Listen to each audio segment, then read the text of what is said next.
For UNC students Daniela Lipka and Caroline Marquez, the ongoing presidential election in Brazil is personal as Brazilian natives. Brazil deals with corruption issues.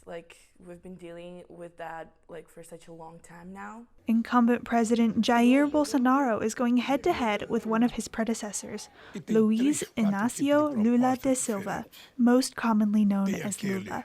Both have made international headlines during their tenures. Bolsonaro for his far-right policies and downplaying the deadly coronavirus pandemic that at one point put Brazil atop the list of most deaths and cases. On the other hand, Lula, a left-wing leader, was in a controversial money laundering trial that landed him in jail. We don't have a perfect scenario, so the way I feel is we're just gonna have to choose the one who is least bad. Marquez believes that a Bolsonaro win could affect Brazilian students looking to study abroad at American universities like UNC. If you are a candidate who mainly focuses on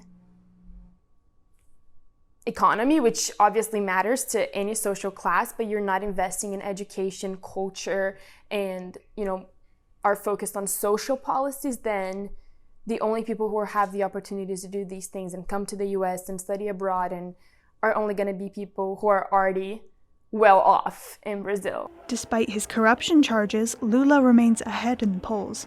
Bearing comparison to former President Donald Trump in 2020, Bolsonaro is already claiming that if he is not reelected, the election is rigged. It's a threat to democracy, honestly. Election results are based on the popular vote in Brazil, making voting compulsory for all eligible citizens. To win, a candidate must earn more than 50% of the votes. Otherwise, there is a runoff race between the top two the following month. So we're watching live the results of the election, and right now it's really close.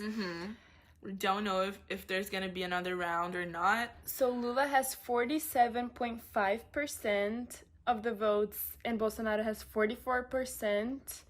And how many votes? 94. And they're 94% of the votes in. So there's a small chance, I guess, that Lula can win over 50% and then be elected. But since it's really close, we think there's going to be a second round. And that is the case. The presidential race remains undecided and will continue to the next round on October 30th. In Chapel Hill, I'm Mackenzie O'Donnell, Carolina Week.